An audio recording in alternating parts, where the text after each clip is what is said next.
Kada araw, simula ng mag-anihan, pababa na ng pababa ang presyo ng palay sa Nueva Ecija.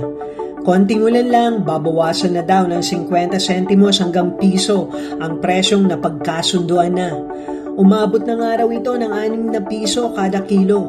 Paano pa ngayong panahon na ng bagyo na pumoporsyento din ang aanihin? Dahil kung hindi lulunurin ng tubig, padadapain naman ng hangin ang sakahin. Maluhaluhang kwento ito ni Bernadette, may bahay ni Erwin Dancel ng Purok 6, Barangay Macarce, Zaragoza.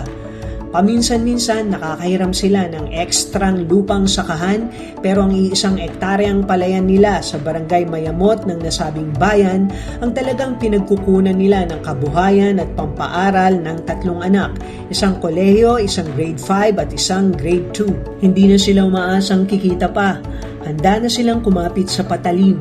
Ang tanging dasal nila ang mag-asawa, wag namang matulad sa kabarangay na pinili na lang ipautang sa mag-iitik ang inani. Daig pa raw nilang nagsaksak ng karet sa dibdib kung ang 4 na buwang pinuhunanan ng pawis at dugo ay itik lang ang kakain. Kahit puhunan lang ang lumabas, maibalik lang sa pinagkakautangan bago pa lumobo ang interes para kung sakali mapautang muli ng puhunan sa susunod.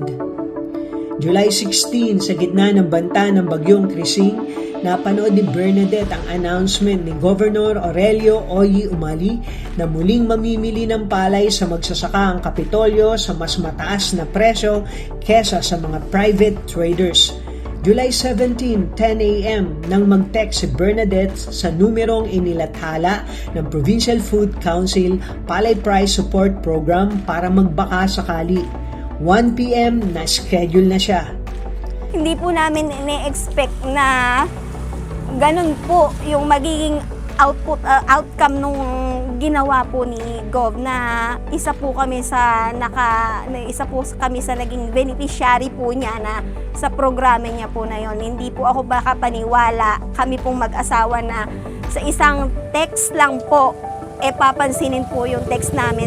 Sa araw din yon, ibinalita ni Erwin kay Bernadette na tumataas na ang katabing ilog sa bukid nila. Naranasan na kasi nilang malubugan ng pananim. Umani lang sila noon ng 7 kaban mula sa dating 100. Agad na nagpa-reschedule ang mag-asawa. July 18, sa kasagsagan ng habagat dala ng bagyo, sinundo ng Kapitolyo sa bukid ang 81 kaban ng palay ng mag-asawang Dancel at binili sa halagang 14 pesos kada kilo. Doble sa inaasahan nilang 7 pesos. Nagpapasalamat po ako kay Governor Oy Matias Umali at kay Vice Governor po na si Lemon Umali. Ganun din po kay Ma'am Cherry Umali. Kwento ni Bernadette habang hinihintay ang classifier. Suko na daw sila sa pagtatanim ng palay.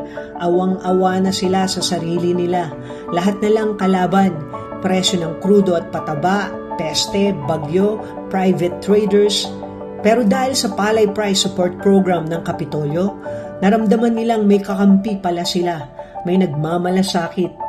Kaya sumisibol muli ang pag-asa. Kung ganyan po ang ginagawa ng ating governor, bakit hindi po namin susubukan ulit magsaka? Sabi ko nga po sa inyo yung pagsasaka po yun na po yung buhay na po namin. Yun po talaga yung pinaka main source of income namin. Yun po kaya po kami nakakapagpatapos ng pag-aaral ng mga anak namin dahil po sa pagsasaka. At kung patuloy po kaming susuportahan ni Gov, sa ni Ma'am Cherry at Vice Governor, lalo po kaming mag-i-inspire. Para sa Balitang Nueva Ecija, Delphine Agustin, Ilaw, DWNE, Teleradyo, ang inyong kakampi.